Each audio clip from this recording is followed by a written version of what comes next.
Assalamualaikum warahmatullahi wabarakatuh. Alhamdulillahilladzi an'ama alaina bi ni'matil iman wal islam. Asyhadu an la ilaha illallah wahdahu la syarikalah wa asyhadu anna Muhammadan abduhu wa rasuluh la nabiyya ba'dah. Allahumma shalli wa sallim ala nabiyina Muhammad wa ala alihi wa ashabihi ajma'in, amma ba'du. Wallahu ta'ala a'udzu billahi minasyaitonir rajim. Ya ayuhan nasu taqu rabbakumul ladzi khalaqakum min nafsin wahidah wa khalaqa minha zawjaha wa batha minhuma rijalan katsiran wa nisaa'a wattaqullaha alladzi tasaaluna bihi wal arham innallaha kana 'alaikum raqiba, amma ba'du. Bapak-bapak, ibu-ibu, hadirin wal hadirat jamaah salat maghrib rahimani wa rahimakumullah. Puji dan syukur marilah bersama-sama kembali kita panjatkan kehadirat Allah Subhanahu wa taala atas limpahan segala nikmat dan karunia-Nya jualah, sehingga pada kesempatan di malam hari ini kita masih diberikan oleh Allah Subhanahu wa taala kenikmatan-kenikmatan, terutama adalah kenikmatan iman dan Islam, yang dengan nikmat itu pula kita dimudahkan langkah kaki untuk menuju salah satu daripada rumah-rumahnya untuk melaksanakan sholat-sholat berjamaah. Mudah-mudahan apa yang kita laksanakan itu menjadi simpanan bagi kita di akhirat kelak. Apa yang kita usahakan dari titian-titian kebaikan yang telah kita lewati, mudah-mudahan itu semua dapat mengantarkan kita untuk mendapatkan, yaitu adalah kematian dalam keadaan husnul khatimah. Amin ya rabbal alamin. Salawat dan salam semoga senantiasa tercurah kepada Nabi kita Muhammad sallallahu alaihi wasallam beserta keluarga, para sahabat, tabi'in serta pengikut beliau yang senantiasa istiqomah menjalankan sunnah-sunnah makbulahnya hingga akhir zaman. Bismillah.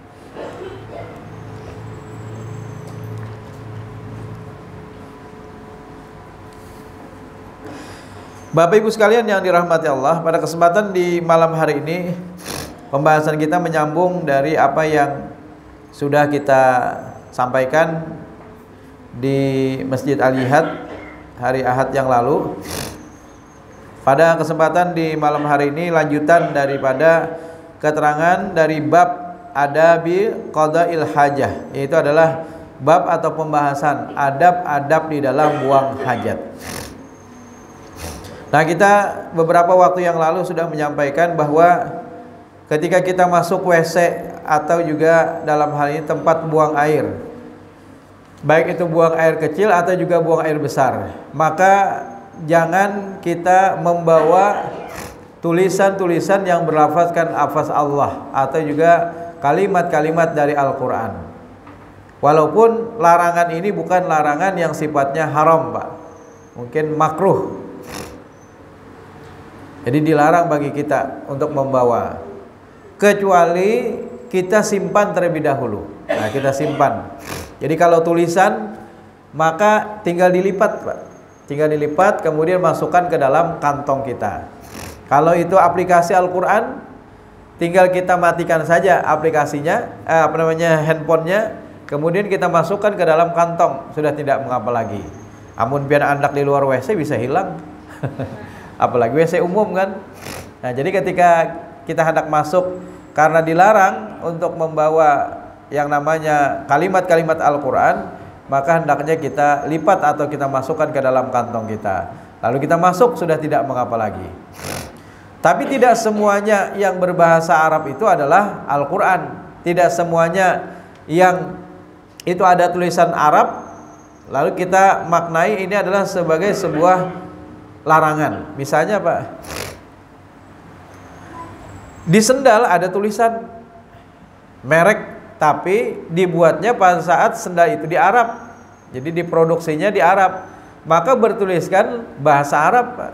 Misalnya merek sepatu atau merek sendal Nike. Pada saat itu mungkin sebagian orang menyangka, oh ini bahasa Arab nih. Dikira semua bahasa Arab itu adalah kalimat-kalimat dari Al-Quran. Nah, jadi kita harus bedakan mana yang itu adalah kalimat dari Al-Quran, mana yang itu bukan, atau hanya lafaz berbahasa Arab saja, maka dibedakan. Jadi kalau itu adalah kalimat Al-Quran baru dilarang, Pak. Tapi kalau itu adalah hanya kalimat-kalimat dari bahasa Arab biasa, maka hukumnya adalah diperbolehkan. Bahkan ada anekdot kejadian, ada seorang santri baru masuk di sebuah pesantren, kemudian liburan semesteran atau liburan habis ujian pulang, karena orang kampung itu kedatangan santri di sebuah acara. Nah, lalu dimintalah santri tersebut untuk baca doa. Kebetulan santri ini baru masuk, Pak, baru beberapa bulan, belum hafal lagi doa-doa yang panjang. Tapi dia ingat ada pelajaran bahasa Arab, yaitu cerita. Namanya mata pelajarannya bahari itu mutolaah, Pak. Mutolaah. Jadi mutolaah itu adalah cerita yang intinya adalah dalam pembelajaran kosa-kosa kata. Jadi ditulislah dalam bentuk cerita supaya orang itu mudah di dalam menghafal kosakata. Karena hafal doa, Pak, akhirnya dibaca. Dibaca cerita itu, disangka orang mehiga-mehiga maka berdoa, Pak. Padahal inya lagi bercerita tentang kebakaran. Nang lain itu mengaminakan amin karena bahasa Arab dikira semua bahasa Arab itu adalah doa, padahal bukan. Nah, jadi jikalau yang kita bawa masuk itu adalah bukan kalimat Al-Quran, maka tidak mengapa. Jadi dilarang oleh Nabi SAW. Bahkan ketika Nabi masuk ke dalam WC, dakhalal khala wada'a khatamahu, maka Nabi melepaskan cincin beliau. Jadi dulu di bangsa-bangsa Arab atau kerajaan, Nabi berkirim surat ke kerajaan lain, misalnya supaya mereka masuk Islam. Nah, surat yang dikirimkan itu harus berstempel, Pak. Bahari itu kan kalau kita ini stempel. Nah, kita betok stempel. Kalau bahari yang namanya tok-tokan itu stempel itu kan ada, Pak. Karena juga tukang stempel bahari. Nah, bahari itu mereka menggunakan apa sebagai tanda sahnya surat tersebut untuk diterima, yaitu menggunakan cincin, Pak. Nah, cincin itu bertuliskan misalnya dari kerajaan apa. Nah, karena ini adalah dari Rasulullah, maka bertuliskan Rasulullah. Nah, Rasulullah. Maka ketika Nabi membawa cincin tersebut, Nabi tanggalkan dulu ketika beliau ingin masuk ke dalam WC. Nah, kemudian selanjutnya adalah idza taghawwata rajulani, apabila dua orang melakukan ingin buang air, bahasanya ingin buang air kecil atau juga ingin buang air besar, falyatawara kullu wahidin minhuma an sahibih, maka hendaknya saling menutupi. Maksudnya apa? Ya jangan di tempat yang terbuka, misalnya berhadap-hadapan bak kami. Nah, itu karena kawa bahari aja belancingan ya bahari bak kami. Nah, maka hendaknya ketika dua orang itu buang air, maka hendaknya dia saling menutupi atau membelakangi. Jadi jangan belilihatan. Wala yatahaddatsa, dan jangan saling berbicara. Jangan ngomong pada saat kita buang air. Ya, ada ini malah WC itu terbuka, yang berdiri itu nama. Nah, berdiri. Di masjid ada biasanya. Jadi ada pilihan WC yang tertutup ada, WC yang terbuka juga ada. Seperti juga di tempat-tempat umum, bandara sebagainya. Nah, sebenarnya itu boleh digunakan, Pak, karena tertutup kanan, kiri, dan depan. Nah, adapun belakangnya kan sudah tertutup bagian daripada belakang kita. Jadi boleh. Karena yang dilarang itu adalah kalau kita dalam keadaan terbuka, tidak ada sama sekali penghalang. Kalau WC yang berdiri itu sudah ada penghalangnya, jadi tidak mengapa. Cuma yang khawatirnya adalah pada saat kita kencing, pada saat itu terpercik. Nah, itu yang khawatir. Jadi kita lebih aman di WC tertutup. Tapi masing-masing orang lah, kalau memang dia bisa menjaga agar tidak terpercik pada saat dia buang air itu, maka tidaklah mengapa. Silahkan baginya untuk memilih WC yang berdiri. Cuma jangan berpandiran sebelah meja balah, kan biasa Pepandiran sakanya ikam tahun depan memilih mana aja. Pepandiran padahal lagi bakabih itu dilarang. Atau bahar itu kita bisi WC di belakang rumah di sungai. Padahal itu sebenarnya tidak mencerminkan nilai-nilai Islam, Pak. Karena bisa merusak lingkungan. Maka itu oleh pemerintah atau juga daerah ada perda dilarang membangun WC di belakang rumah atau juga membangun WC di sungai, aliran sungai. Di persungaian itu dilarang, sudah ada peraturan daerahnya, karena memang itu bisa merusak lingkungan dan itu bukan mencerminkan dari ajaran Islam. Coba kita lihat di negara-negara lain, Pak, yang ada aliran sungai, misalnya kata teman yang pernah ke sana, Belanda misalnya, oh di situ bersih sungai orang, karena ada WC berdungungan di belakang rumah orang masing-masing, itu tidak ada. Nah, kalau kita bahari setiap rumah pasti ada WC-nya di sungai. Nah, maka baik yang namanya kepala tuh bisa terlihat. Sekalinya pas ada orang lewat baklotok, assalamualaikum, ya sekalinya menjawab waalaikumsalam, padahal seorang lagi buang air besar. Itu dilarang, Pak. Jadi dilarang kita menjawab salam seseorang kalau kita sedang berada di dalam WC. Jangankan menjawab salam, kita berbicara saja, ngobrol atau berbicara saja itu dilarang. Wala yatahaddatsa, dan jangan saling ngobrol kata Nabi. Jangan saling dia berbicara, termasuk juga tadi menjawab salam. Kecuali ada hal-hal penting yang memang harus kita ucapkan. Misalnya sekalinya di luar menggandah, baik. Oh ya, sudahkah? Amun kita kadang menjawab belum bisa semakin kancang menggandah. Nah, atau mungkin bisa didobraknya dikira kan ada orang. Nah, pada saat memang mengharuskan atau kebutuhan bagi kita untuk menjawab apa yang harus kita ucapkan, maka hukumnya boleh. Jadi boleh aja, sebentar lagi misalnya, itu tidak mengapa jikalau memang ucapan-ucapan tersebut adalah ucapan yang memang dibutuhkan atau juga diperlukan. Nah, jangan sampai bernyanyi di dalam WC. Nah, ya kan banyak orang-orang. Nah, termasuk juga melakukan aktivitas-aktivitas lain. Maksudnya apa? Baca koran, berokok, dan lain sebagainya. Menelpon, ibarat itu waalaikumsalam di dalam WC pulang baik. Karena menelpon ini mengucapkan salam saja.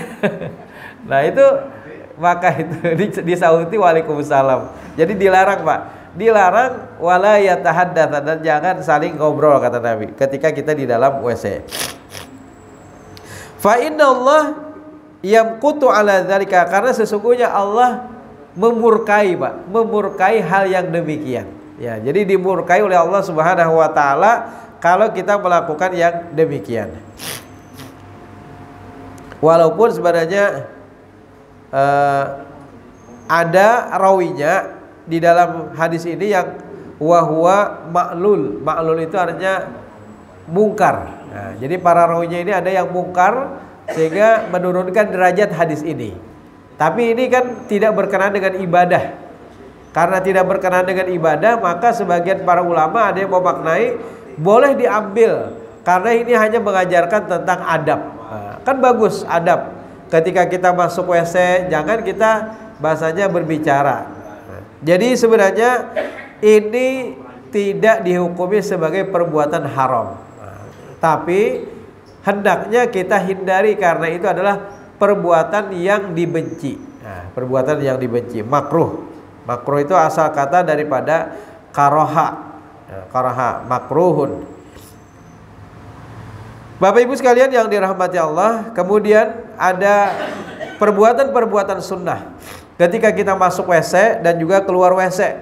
Dua perbuatan sunnah yang mestinya juga kita amalkan. Pertama adalah kalau kita masuk WC, karena WC itu tempat yang kotor, maka hendaknya kita melangkah dengan kaki yang kiri. Sebaliknya kalau kita keluar WC, maka kita melangkahkan dengan kaki yang kanan. Sambil kita membaca doa pada saat kita sebelum masuk WC itu, sunnah yang kedua adalah Allahumma inni a'udzubika minal khubuthi wal khaba'ith.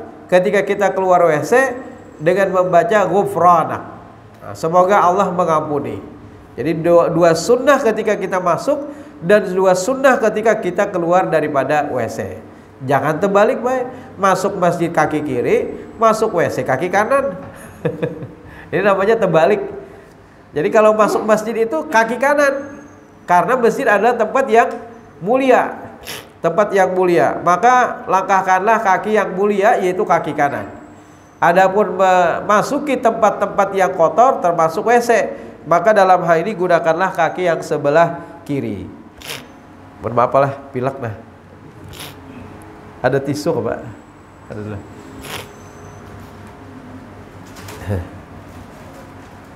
Oke. Masih.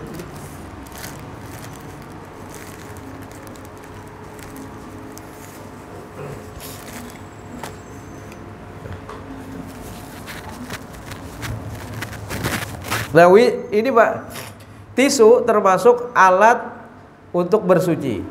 Jadi kalau kita kencing kan, kata Nabi apa? Marra bi qabrain, Nabi pernah melewati dua kubur. Ketika itu Nabi pun bersabda, innahuma la yu'adzibani wa ma yu'adzibani fi kabirin. Kata Nabi, dua orang ini di dalam kuburnya sedang diazab. Mereka diazab bukan karena perkara yang besar, tetapi yang satu, kata Nabi, orang ini tidak membersihkan diri daripada baul atau kencing. Yang kedua adalah dia ini suka melakukan namimah. Namimah itu mengadu domba orang lain. Maka ketika seseorang tidak membersihkan diri dari kencing, maka itu yang akan menyebabkan azab di dalam kubur, Pak. Jadi salah satu azab yang bisa terjadi terhadap diri seseorang adalah karena dia tidak membersihkan dirinya daripada kencing. Kadang-kadang sembarangan, kencing sembarangan, kada bebasuh lagi, Pak. Apalagi bahari itu udah tujar. Kayaklah. Ingat pula bahari. Umpat makamih ya. Jadi salah kaprah, Pak. Salah kaprah umpat makamih lawan datu.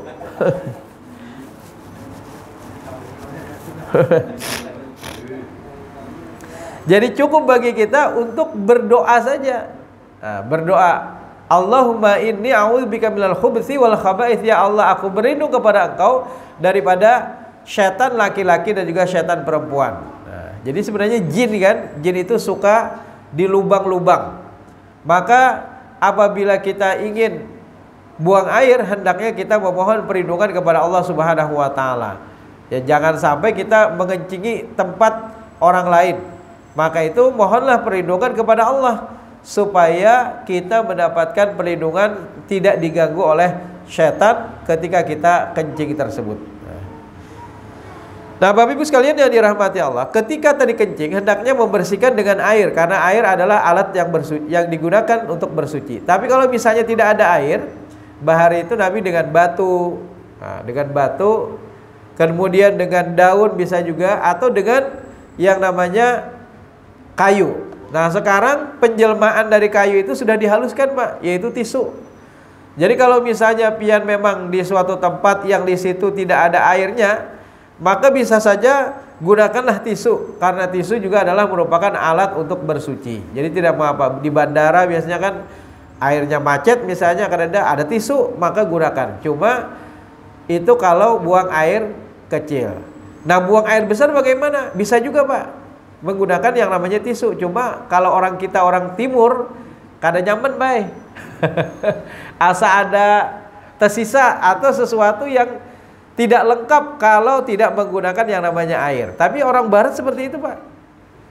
Jadi khawatirnya itu kalau bertemu antara orang barat dengan timur dalam perkawinan, yang satu pengennya WC-nya kering, yang satu pengennya WC-nya basah, karena beda budaya. Kalau kita kan kada biasa, Pak, menggunakan tisu. Asa belum lengkap lagi. Tapi kalau orang barat, mereka jijik kalau melihat ada tisu WC berandak di atas meja makan. Tisu gulung. Nah, tisu gulung itu berandak di atas meja makan. Kenapa, Jar? Tisu yang digunakan di WC digunakan di tempat makan. Nah, itu yang WC gulung itu. Kalau ini kan memang untuk wajah. Nah, itu yang mungkin budaya saja. Budaya antara orang barat dengan orang timur. Jadi kalau misalnya suatu ketika kita memang berada di suatu tempat yang di situ tidak ada air, sepanjang masih ada tisu, maka tisu itu sebenarnya adalah merupakan alat untuk bersuci. Nah, kemudian wan Abi Qatadah radhiyallahu an qala Rasulullah sallallahu alaihi wasallam, la yamassanna ahadukum dzakarahu biyamini. Janganlah dia memegang alat kelaminnya dengan menggunakan tangan kanan. Wa huwa yabul, ketika dia kencing. Wala yatamassah, dan jangan dia mengusap minal khala, ketika dia dari WC. Jangan dia bebasuh bahasanya. Yang dia adalah buang air besar biyaminihi, dengan menggunakan tangan kanan. Wala yatanaffas fil ina'i, dan janganlah dia bernapas ketika dia minum. Nah, jangan bernapas. Maksud itu jangan bernapas ketika kita sedang minum, Pak. Karena kalau kita bernapas itu kan, kalau dari sisi kesehatan malah yang masuk itu adalah oksigen, yang keluar adalah karbon dioksida. Walaupun di zaman Nabi belum ada lagi penelitian tentang itu kan. Tapi Nabi melarang bagi kita untuk bernapas di dalam air. Kayak dalam minum. Misalnya bernapas yang gelasnya itu terbuka. Tapi ketika kita setelah minum lalu bernapas dulu kemudian minum lagi, itu hukumnya boleh. Mau berapa kali napas silahkan, asal di luar daripada gelas kita. Jadi kenapa Nabi melarang yang demikian? Wallahu alam, pada saat itu para sahabat hanya sami'na wa ata'na. Tapi ada ilmuwan yang melakukan penelitian, lalu ternyata mereka menyimpulkan seperti itu. Wallahu alam, apakah ada lagi tentunya hikmah kenapa larangan itu diucapkan oleh Nabi SAW, wala yatanafas fil ina'i, jangan kalian bernapas itu di wadah tempat kalian minum. Ya, termasuk juga tadi jangan memegang kemaluan dengan menggunakan tangan kanan, karena tangan kanan itu adalah tangan yang mulia. Ketika Nabi memasang sendal, maka Nabi mendahulukan yang kanan. Ketika Nabi memasang yang namanya pakaian, maka Nabi mendahulukan yang kanan. Nah, jadi jangan sampai kita untuk hal-hal mulia tangan kiri, maka gunakanlah tangan kanan untuk hal-hal yang mulia. Adapun untuk hal-hal yang sifatnya najis, maka hendaknya gunakan tangan yang sebelah kiri. Walaupun sebenarnya ini bukan menjadi keharaman, Pak. Jadi ini hanya sekedar adab saja ketika kita buang air. Tapi kayak apa kalau misalnya sidin apa namanya, Pak? Kidal. Nah, kidal. Nah, kalau memang sidin kidal dan itu kebiasaan bahasanya sudah sulit dirubah. Paling tidak ketika sidin makan barang menggunakan tangan kanan, Pak. Tapi kalaupun misalnya tidak bisa juga, ya sudah. Itu bukan menjadi sebuah keharaman. Jadi yang penting sidin sudah berusaha sekalinya kali mana menggunakan tangan kanan, maka gunakanlah tangan kiri.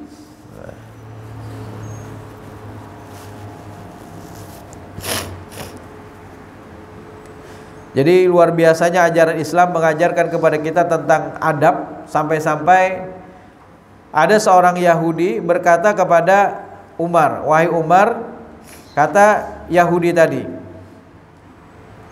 qala lahu ya Amirul Mukminin, wahai Amirul Mukminin, ayatun fi kitabikum taqra'unaha law alaina ma'syaral yahud nazalat latakhadna dzalikal yaum id. Jadi kata orang Yahudi tadi, wahai Umar, ada satu ayat di dalam kitab yang kalian baca. Kalau seandainya ayat itu turun kepada kami bangsa Yahudi, maka pasti akan kami jadikan hari turunnya ayat itu sebagai hari besar kami.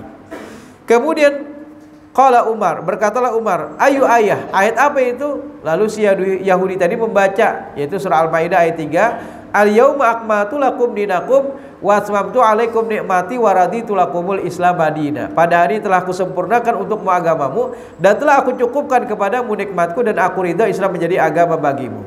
Maksudnya apa? Islam itu sudah sempurna, menjelaskan, memberikan panduan, tuntunan kepada kita umatnya dari A sampai Z, Pak. Sampai-sampai ketika ada seorang Yahudi berkata kepada Salman Al-Farisi, apakah Rasulmu Muhammad telah mengajarkan tentang buang air? Ya, kata Salman Al-Farisi, sesungguhnya Rasul mengajarkan kepada kami agar jangan buang air itu menghadap ke arah kiblat. Jadi saking luar biasanya lengkapnya ajaran Islam mengajarkan kepada kita dari A sampai Z.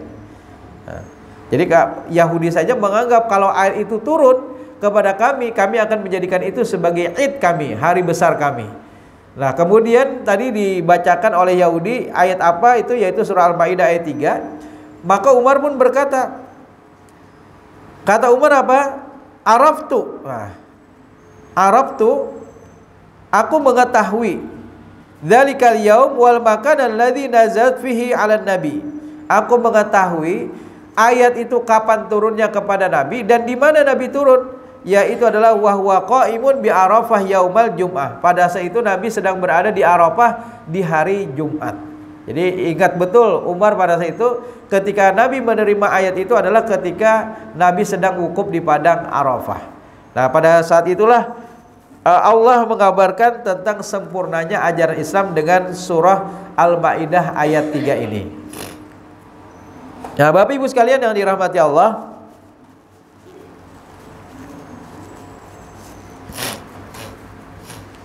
kemudian selanjutnya adalah terkait dengan hadis yang ke-103.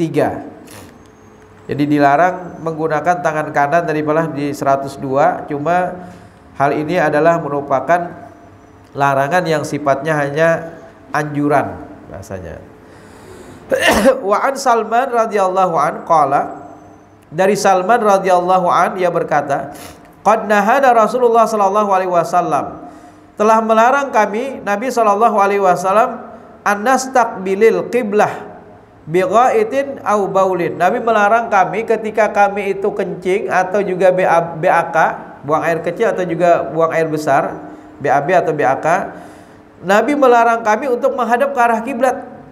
Au nastanji bil yamin, atau juga bebasuh menggunakan tangan kanan, itu dilarang Nabi. Au nastanji bi aqalla min salasati ahjar. Nabi juga melarang kami kalau kencing itu menggunakan kurang daripada 3 batu. Jadi yang pantasnya itu ketika kita buang air kecil maka sekurang-kurangnya 3 batu, Pak. 3 batu. Jadi pertama tadi Nabi melarang untuk menghadap kiblat. Yang kedua adalah Nabi melarang kami untuk bebasuh itu menggunakan tangan yang sebelah kanan. Seharusnya tangan yang kiri. Bapak Ibu sekalian yang dirahmati Allah, terkait dengan menghadap kiblat ini bagaimana hukumnya?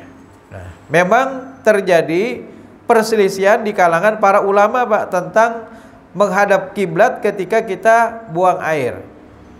Ini juga didasarkan kepada hadis-hadis Nabi Shallallahu Alaihi Wasallam. Bacakan hadisnya malah. Pertama adalah hadis dari Abdullah bin Umar atau Ibnu Umar. Aku pernah naik ke atas rumah Hafsah untuk suatu keperluan, kata Ibnu Umar.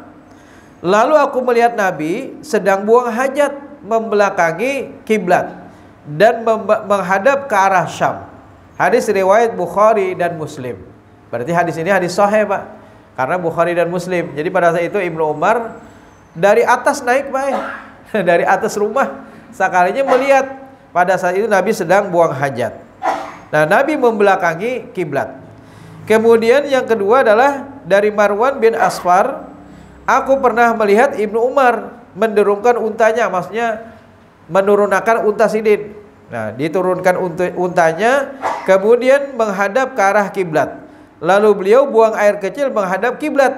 Maka aku bertanya, wahai Abu Abdurrahman, bukankah perbuatan seperti itu dilarang? Kemudian Ibnu Umar berkata, memang benar itu dilarang. Namun yang dilarang itu adalah ketika buang air di tempat yang terbuka. Nah, jadi yang dilarang itu kalau tempatnya terbuka karena ada dinding, baru itu dilarang untuk menghadap kiblat. Adapun jika engkau dan kiblat itu ada sesuatu yang menutupi, maka itu tidak mengapa, kata Ibnu Umar. Nah, jadi misalnya kalau kita, wah ini sudah di dalam WC, baik, itu sudah menutupi bahasanya, maka sudah tidak mengapa lagi sebenarnya menghadap ke arah kiblat. Itu berdasarkan hadis yang kedua. Hadis yang ketiga dari Jabir bin Abdullah. Nabi SAW melarang kami untuk buang air kecil ke arah kiblat. Namun aku pernah melihat beliau buang air kecil ke arah kiblat setahun sebelum beliau meninggal dunia. Hadis riwayat Abu Daud, At-Tirmidzi, Ibnu Majah dan juga Imam Ahmad. Nah, jadi ada beberapa hadis yang seolah-olah bertentangan, ada yang membolehkan, ada juga yang melarang. Maka caranya adalah bagaimana, Pak? Kita harus melakukan al-jam'u wa taufik namanya. Jadi dikompromikan hadis ini. Karena kita tidak bisa membuang dua-duanya, ketiga-tiganya adalah hadis sahih, Pak. Yang satu misalnya kita buang, lalu kita memenangkan yang ini, maka kada boleh, Pak, membuang hadis yang kedudukannya sahih. Begitu juga kalau kita gunakan yang ini, sementara kita buang yang satunya, maka itu juga tidak diperkenankan. Nah, caranya bagaimana? Karena semuanya itu adalah hadis yang bisa diterima, maka kita harus kompromikan. Kumpulkan hadis tersebut, lalu kita ambil maknanya bagaimana. Nah, jadi maknanya adalah kalau WC-nya itu tertutup, sudah tertutup, tidak mengapa lagi kalau menghadap ke arah kiblat atau juga membelakangi kiblat. Jadi terserah. Tapi kalau kita kencing atau juga buang air besar di tempat yang umum, yang tidak ada WC terbuka, kayak bahari kan di kampung-kampung buang air besarnya di dalam hutan, bakayuh dulu. Ya ingat apa? Bakayuh dulu jadi orang bahari. Lalu mencari pehumaan nang kada urang. Nah, pehumaan nang kada urang. Lalu di sana buang air besarnya. Nah, itu di tempat yang terbuka, Pak. Nah, kalau yang seperti itu baru kita dilarang untuk menghadap ke arah kiblat. Nah, itu baru yang dilarang.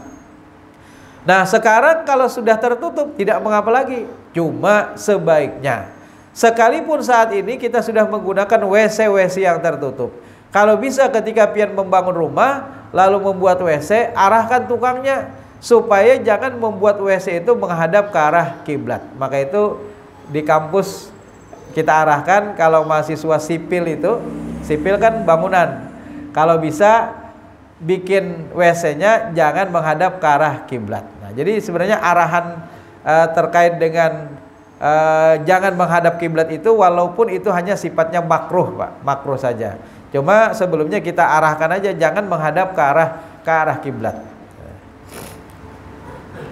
Jadi makruh itu kalau kita di tempat yang terbuka. Tapi kalau sudah di tempat yang tertutup tidak mengapa lagi. Cuma kalau bisa diarahkan dulu, Pak, supaya jangan sampai menghadap kiblat atau membelakangi kiblat. Menghadap kiblat itu yang utama, jangan sampai, Pak. Tapi kalau sudah terbangun-bangun kayak Pak, hendak pian babak lagi lah. Nah, itu biaya pulang, ya sudah, Pak, kada apa-apa. Maka kalau sudah terbangun tidak bisa lagi kita ubah-ubah, ya sudah terlanjur, tidak mengapa, dan itu bukan sesuatu yang diharamkan.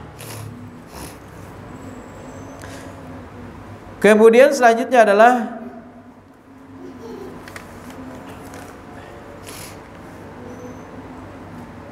hadis dari Abi Ayyub Al-Ansari juga, wala tastaqbilil qiblah, jangan menghadap ke arah kiblat. Kemudian selanjutnya falyatawara, sudah juga sama hadisnya di 105. Kemudian doa di 106. Rasulullah mengajarkan kepada kita, kana idza kharaja minal ghaid qala ghufranak. Jadi doanya adalah ghufranak, semoga Allah mengampuni. Nah, kemudian bagaimana kencing dalam keadaan berdiri, Pak? Apa hukumnya? Kan banyak tadi WC di masjid-masjid, termasuk juga banyak sudah disediakan WC-WC yang berdiri, mungkin supaya ringkas atau juga mudah. Nah, bagaimana hukumnya? Jikalau seseorang menggunakan WC yang berdiri, sebaiknya memang duduk sebaiknya. Cuma karena WC yang duduk mungkin atau WC yang tertutup itu penuh, harus mengantri, mau tidak mau, padahal kita ingin kencing misalnya, kebelet.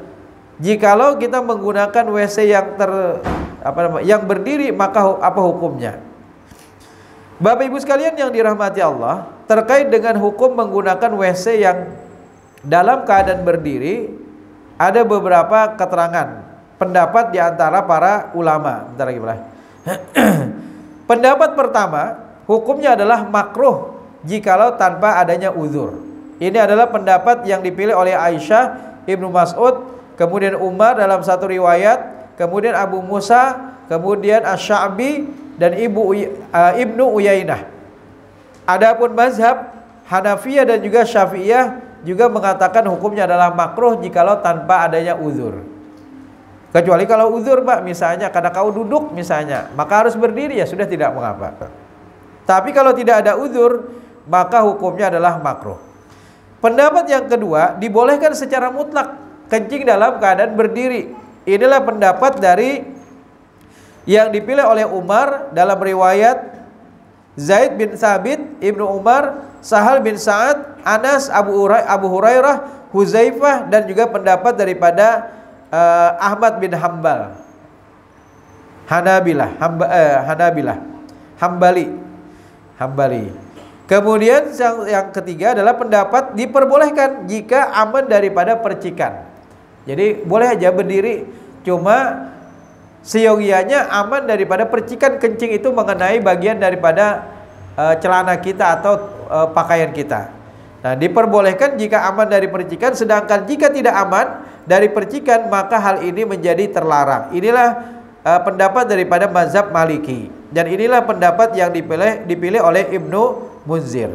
Nah, bagaimana caranya di antara pendapat-pendapat itu? Maka dipilih pendapat yang terkuat. Nah, pendapat terkuat dari pendapat yang ada adalah kencing sambil berdiri tidaklah dilarang selama aman daripada percikan kencing sebenarnya, Pak. Jadi selama kita kawaja menjaga dari percikan kencing, ya silakan biar memilih WC yang berdiri.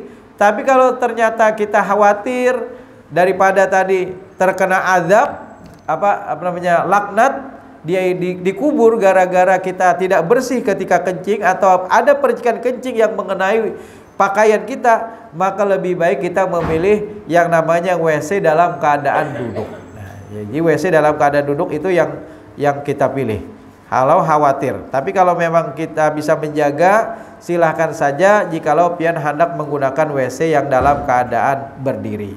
Jadi tidak mengapa. Demikian yang bisa ulun sampaikan pada kesempatan di malam hari ini. Subhanakallahumma wa bihamdika asyhadu an la ilaha illa anta astaghfiruka wa atubu ilaik. Wassalamualaikum warahmatullahi wabarakatuh.